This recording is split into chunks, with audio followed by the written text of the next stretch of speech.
De los tres tipos de señales exponenciales complejas, nos falta analizar el de señal exponencial compleja general, en donde tanto c y alfa son números complejos. Si c y alfa son números complejos, entonces podemos representarlos a ambos a través de su notación polar.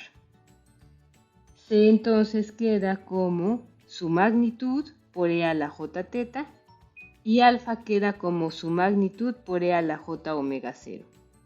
Sustituyendo estas expresiones en x de n, tenemos que x de n, que es igual a c por alfa a la n, sería igual a la magnitud de c por e a la j teta, es decir, todo esto es c, por alfa a la n, es decir, todo esto a la n. La magnitud de alfa a la n por e a la j omega 0 a la n. Sabemos que por las leyes de los exponentes, cuando tenemos e a la j omega 0 todo elevado a la n, es igual a tener la multiplicación de j omega 0 por n. Así que e a la j omega 0 elevado a la n queda como e a la j omega 0 n. Bien, reacomodando un poco, tenemos que la magnitud de c y la magnitud de alfa a la n quedan como la magnitud de esta señal compleja general, que multiplica a e a la j y sumamos estos argumentos, j omega 0n más teta. Esta exponencial, de nuevo recordando la identidad de Euler, la podemos expresar con su parte real e imaginaria a través del coseno y seno, quedando como x de n igual a la amplitud, que es la magnitud de c por la magnitud de alfa a la n, por la exponencial, que en este caso sería coseno del mismo argumento más j seno del mismo argumento. Bien, entonces, esta es la expresión de una señal exponencial compleja general. Esta expresión se reduce a cualquiera de la que hemos visto, es decir, se reduce a cualquier señal, por ejemplo, exponencial compleja real, si c y alfa son reales, o a una señal que se relaciona con las senoidales, si c es real, pero alfa tiene magnitud 1, etc. O sea, esta es la expresión general que da lugar a cualquier tipo de señal exponencial específica. Si alfa tiene magnitud 1, regresamos entonces al caso en el que alfa tiene la forma e a la j omega 0.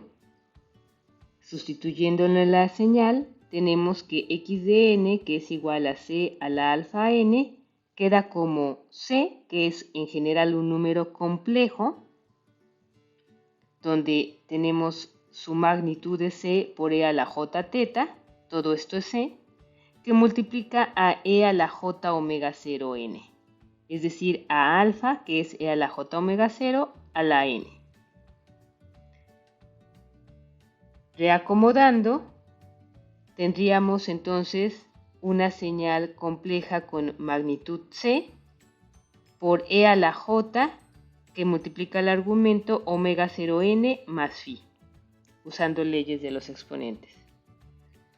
Esta exponencial la podemos representar mediante Euler como su parte real más su parte imaginaria para que x de n quede así. X de n queda entonces como la magnitud de c por el coseno de omega 0 n más teta más j seno de omega 0 de n más teta. Bien, entonces en este caso, para un c complejo y alfa magnitud igual a 1, tenemos que x de n es una señal compleja con parte real coseno y parte imaginaria seno del argumento omega 0 n más teta con amplitud magnitud de c. es decir, esta exponencial compleja. En este caso, tanto la parte real como la parte imaginaria tienen magnitud, la amplitud, la magnitud de C. Tienen amplitud máxima, la magnitud de C. Si la magnitud de alfa es mayor que 1, entonces tanto esa parte real como esa parte imaginaria, o sea, tanto ese coseno como ese seno, van a tener una magnitud que ya no es constante, sino que su magnitud, su amplitud, se va a ponderar por esta alfa a la n. Quiere decir que su amplitud va a modificarse con el tiempo de acuerdo a alfa a la n. Si alfa en magnitud es mayor que 1, y recordemos lo que analizamos con las exponenciales reales, cuando alfa en magnitud es mayor que 1, entonces esta alfa a la n nos dará una señal creciente. Una señal exponencial creciente que pondera en amplitud tanto al coseno como al seno. Esto implica que tanto el coseno como el seno tendrán una envolvente de forma exponencial creciente. Es decir, son señales que tienen envolvente con forma de exponencial creciente. Envolvente, es decir, por ambos lados del eje temporal. Y si la magnitud de alfa es menor que 1, ¿se acuerdan que cuando hablábamos de exponenciales reales decíamos que esto implicaba una señal decreciente?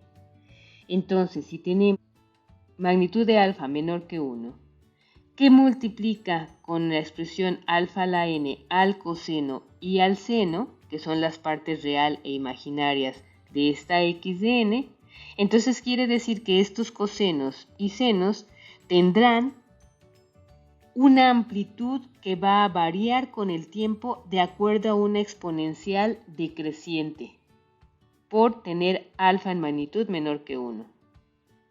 Es decir, tendremos una señal coseno y una señal seno, ambas con una envolvente, dadas por una exponencial decreciente.